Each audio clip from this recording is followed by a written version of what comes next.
Assalamualaikum warahmatullahi wabarakatuh. Semangat pagi anak-anakku semua kelas 9. Semoga kalian selalu sehat-sehat selalu ya, dan semoga selalu dalam lindungannya. Meskipun kita pembelajarannya secara daring, tapi kami Pak Guru harapkan kalian tetap belajar dengan penuh semangat. Untuk mengawali kegiatan pembelajaran pada kesempatan kali ini, mari sebelumnya kita berdoa bersama. Kita buka dan baca Fatihatul Quran. A'udzu billahi minasyaitonir rajim. Bismillahirrahmanirrahim. Alhamdulillahi rabbil alamin. Arrahmanir rahim. Maliki yaumiddin. Iyyaka na'budu wa iyyaka nasta'in. اهدنا الصراط المستقيم صراط الذين أنعمت عليهم غير المغضوب عليهم ولا الضالين آمين.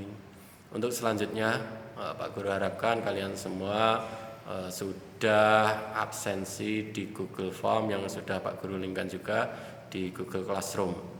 Jangan sampai salah ya. Karena ada beberapa siswa yang kemarin tidak absen di Google Form, tapi absen malah di komentar GCR. Kemarin kita sudah belajar, Pak Guru sudah mengirimkan video mengenai hari kiamat dan juga macam-macam kiamat. Pak Guru ulas kembali sedikit. Kiamat itu artinya adalah hari hancurnya seluruh alam raya ini. Semua yang namanya hidup, semuanya mati. Nah, itu namanya kiamat. Kiamat ada dua. Yang pertama adalah kiamat sugro. Kiamat sugro. Apa itu kiamat sugro? Kiamat sugro adalah kiamat kecil.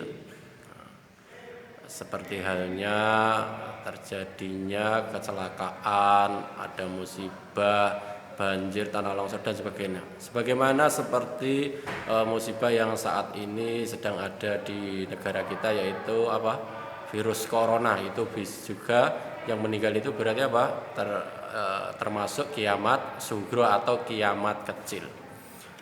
Kemudian lawannya kiamat sugro adalah kiamat kubro. Kubro artinya besar. Jadi adalah ini kiamat besar atau kiamat yang terjadi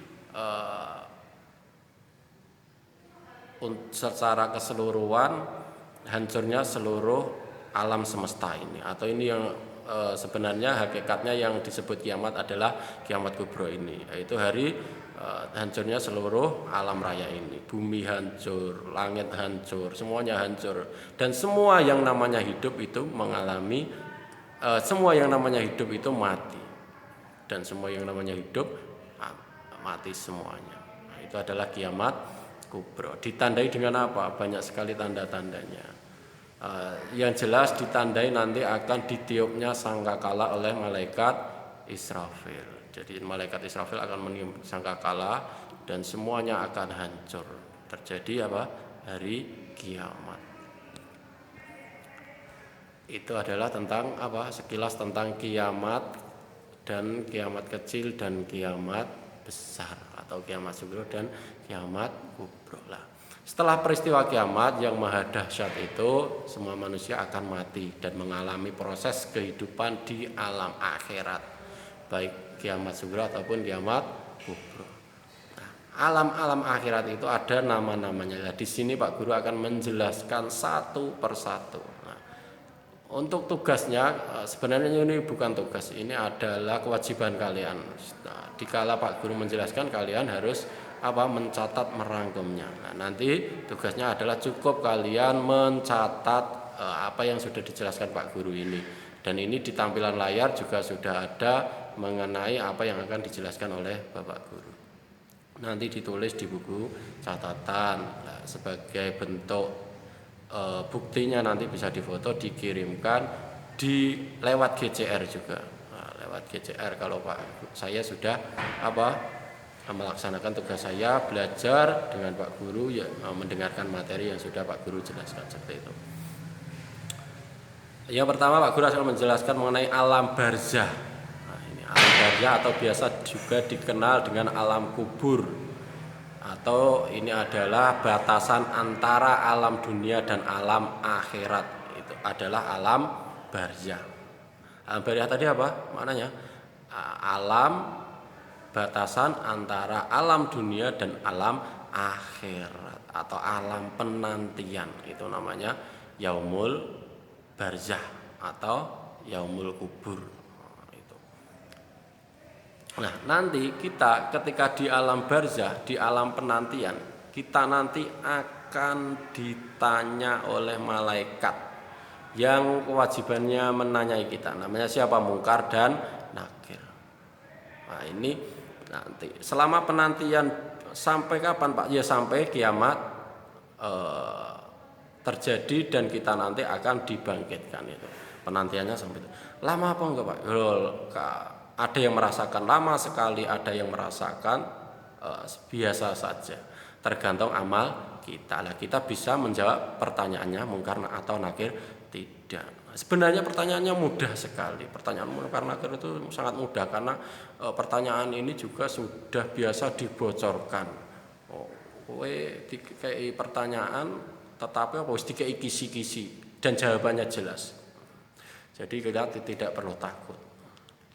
Siapa yang membocorkan? Ya banyak, ya ulama-ulama yang membocorkan, ya Pak Kiai-kiai, guru-guru lah. Nah, di sini Pak Guru juga akan mengulang membocorkan lagi pertanyaan-pertanyaan itu, tulung iling-ilingannya. Yang pertama, mungkar nakir akan bertanya, man robuka, siapa Tuhanmu? Nah, kali itu pertanyaan pertama oleh mungkar nakir di alam barzah atau di alam kubur. Siapa Tuhanmu? Jelas kita jawab siapa? Allah Subhanahu wa ta'ala. Kemudian akan ditanya lagi, madinuka, apa agamamu? Agama kita apa? Jawabnya Islam. Kemudian akan ditanya, man nabiyuka, siapa nabimu? Nabi kita siapa? Muhammad sallallahu alaihi wasallam. Kemudian apa lagi? Ma kita buka, apa kitabmu? Kitab kita adalah apa? Al-Qur'an. Aina kiblatuka, di mana kiblatmu? Kiblat kita adalah apa? Di Ka'bah atau di Makkah. Kemudian apalagi? Man ihwanuka, siapa saudaramu? Jawabannya apa? Saudara kita adalah umat Islam atau orang mukmin atau orang muslim. Pertanyaannya gampang, jawabannya gampang, tapi nyatanya banyak sekali yang tidak bisa menjawab. Oh, ternyata pertanyaan dan jawaban itu tidak hanya tergantung pada saat ini kita belajar tentang pertanyaan-pertanyaan itu dan jawaban-jawaban itu. Akan tetapi semuanya ternyata tergantung oleh amalan kita. Ternyata apa? Tergantung oleh amalan kita. Maka dari itu untuk di antara hikmah meyakini iman kepada hari akhir yang akan kita pelajari nanti adalah apa? Ya kita mampu berbuat atau beramal baik agar nanti kelak kita ketika di akhirat kita mampu menjawab pertanyaan-pertanyaan dari mungkar dan nakir. Nah, kalian amal yang pertama apa? Ya jelas adalah tentang ibadah kita, yaitu apa? Sholat. Makanya jangan sekali-kali kita berani meninggalkan sholat. Pak Guru tidak akan pernah apa istilahnya jeleh-jeleh. Pak Guru pengen ngandani kowe, kalian semua Pak Guru harapkan jangan pernah meninggalkan sholat dalam keadaan apapun. Meskipun Pak Guru tahu kalian itu ketika di rumah mungkin tidak ada yang mengontrol seperti di sekolah, tapi Pak Guru yakin, Pak Guru percaya pada kalian semua bahwa kalian itu mempunyai tanggung jawab dan sudah mau berusaha menanggung semua dari tanggung jawab yang ada pada diri kalian, terutama tentang ibadah sholat. Pak, aku subuhi kawanan wis rapopo, sing penting sholat. Pak, aku zuhure belum bisa ke masjid, ya enggak apa-apa di rumah. Apalagi disyariatkan pandemi seperti ini, di rumah juga disyariatkan atau diperbolehkan. Meskipun sebaik-baiknya adalah tetap berjamaah. Itu adalah alam barzah. Diulangi sekali lagi, alam barzah adalah alam kubur, alam penantian, alam batasan antara dunia dan alam akhirat. Yang kedua adalah yaumul ba'ats. Yaumul ba'ats ini artinya hari dibangkitkan. Tadi tiupan sangkakala pertama dari Israfil nanti akan menghancurkan seluruh alam raya ini. Tiupan yang kedua itu nanti akan membangkitkan seluruh makhluk hidup untuk dimintai pertanggungjawabannya. Ini adalah yaumul ba'ats, artinya hari kebangkitan. Wa nufikha fis suri fa idahum minal ajdathi ila rabbihim yansilun. Lalu ditiuplah sangkakala yang kedua kalinya, maka seketika itu mereka keluar dari kuburnya menuju kepada Tuhannya, di mana di yaumul hasyr atau di padang mahsyar, atau biasa disebut yaumul hasyr atau yaumul mahsyar, artinya adalah hari dikumpulkannya di padang mahsyar. Diingat-ingat, yaumul hasyr atau yaumul mahsyar itu artinya hari dikumpulkannya di padang mahsyar.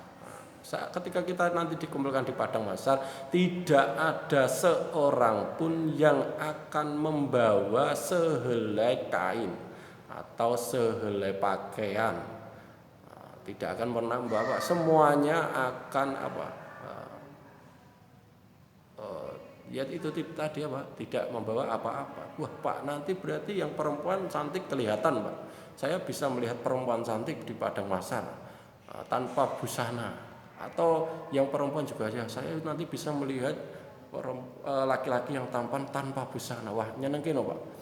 Nanti ketika di padang mahsyar kita itu tidak akan sempat melihat siapapun, tidak akan pernah sempat mengurusi perkara-perkara siapapun, apalagi mengurusi perkara melihat saja kita tidak sempat. Kenapa? Ini seperti halnya percakapan Rasulullah dengan istri beliau, yaitu Aisyah radhiyallahu anha, dibaca ini. Karena apa? Karena saat itu kita itu sedang bingung, sedang sibuk dengan perkara kita, sedang sibuk dengan masalah-masalah yang kita hadapi. Karena apa? Karena kita tahu bahwa ternyata amal yang kita bawa itu tidak ada apa-apanya. Nah itu, kita menghadap Allah itu hanya membawa amal, baik amal baik ataupun amal buruk.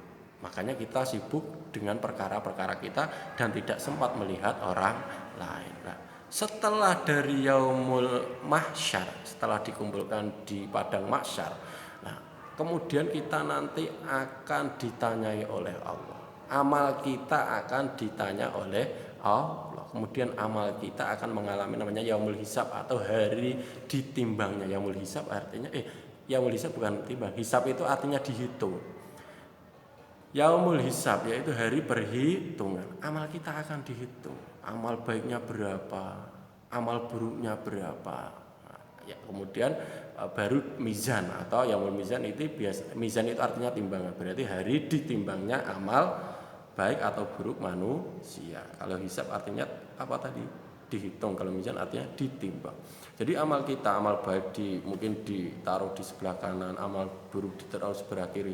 Nah, nanti berat yang mana?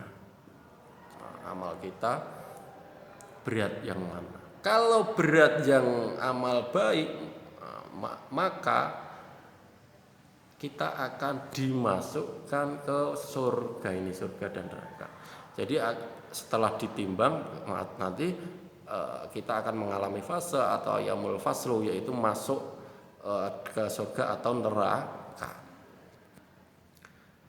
Kalau amal yang ditimbang tadi ternyata kita itu lebih berat amal baiknya, maka tempat kita kembali, tempat kita masuk adalah surga sebagai balasan amal baik. Karena amal kita tadi sudah dihisab, amal kita sudah dimizan. Kemudian karena amal baik kita banyak, maka kita dimasukkan ke surga. Surga adalah tempat sebaik-baik ketika di akhirat. Karena di surga itu kita tidak akan pernah merasakan yang namanya kesengsaraan atau kesedihan. Kalau kita di dunia meskipun dalam keadaan sesulit apapun, pasti kita pernah mengalami yang namanya bahagia, yang mengalami yang namanya kehidupan yang enak. Tetapi kalau di akhirat nanti, di surga itu yo mung enak tok, ora enak sedih-sedih, tidak ada, apalagi sengsara. Tetapi sebaliknya, jika amal kita buruk, maka kita akan dimasukkan ke neraka sebagai balasan amal buruk, dan di neraka adalah sejelek-jeleknya tempat. Kalau kita di dunia dalam keadaan bahagia, kita masih bisa merasakan kadang-kadang ya penat, sedih, pernah tidak bahagia, tapi kita bisa merasakan bahagia. Tetapi kalau di neraka nanti, ya tidak ada kebahagiaan lagi, yang ada adalah kesengsaraan. Jadi hakikatnya sebenarnya hidup di dunia itu memang tidak seberapa sulitnya atau seberapa bahagianya ketimbang nanti kehidupan kita yang jelas di akhirat ketika di surga atau di neraka. Tetapi dunia itu yang menentukan kehidupan kita kelak di akhirat. Jadi sebenarnya kehidupan dunia itu juga jauh lebih penting ketimbang kehidupan di akhirat. Nah, karena yang menentukan kehidupan kita di akhirat adalah kehidupan di dunia. Jadi ternyata kehidupan dunia itu jauh lebih penting. Maka gunakan kehidupan kita di dunia dengan sebaik-baiknya, karena ini yang akan menentukan kelak kehidupan kita di alam akhirat. Nah, itu pesan Pak Guru. Yang penting jangan meninggalkan sholat, jangan meninggalkan kewajiban-kewajiban Allah. Pak Guru tahu kalian semua itu kebanyakan mungkin masih banyak atau masih dari kalian yang sering bolong-bolong sholatnya. Setelah ini Pak Guru harapkan kalian nanti, anak-anakku kelas 9, agar sholatnya tetap dijaga, apalagi dalam keadaan pandemi seperti ini, karena saat ini yang kita butuhkan hanyalah Allah Subhanahu wa Ta'ala. Mungkin hanya itu yang bisa Pak Guru jelaskan untuk materi pada kesempatan kali ini. Untuk tugasnya tadi apa? Tidak ada tugas, hanya saja kalian Pak Guru harapkan bisa mencatat poin-poin penting tentang tadi apa? Alam barzah tadi artinya apa? Alam yaumul hisab tadi artinya apa? Yaumul masar artinya apa? Yaumul mizan artinya apa? Atau yaumul hasr artinya apa? Kiamat kubro, kiamat sugro, dan lain sebagainya. Nah, apabila dari penjelasan Pak Guru ada yang belum kalian pahami, bisa ditanyakan di kolom komentar di GCR. Mungkin hanya ini yang Pak Guru dapat sampaikan, kurang lebihnya mohon maaf. Wassalamualaikum warahmatullahi wabarakatuh.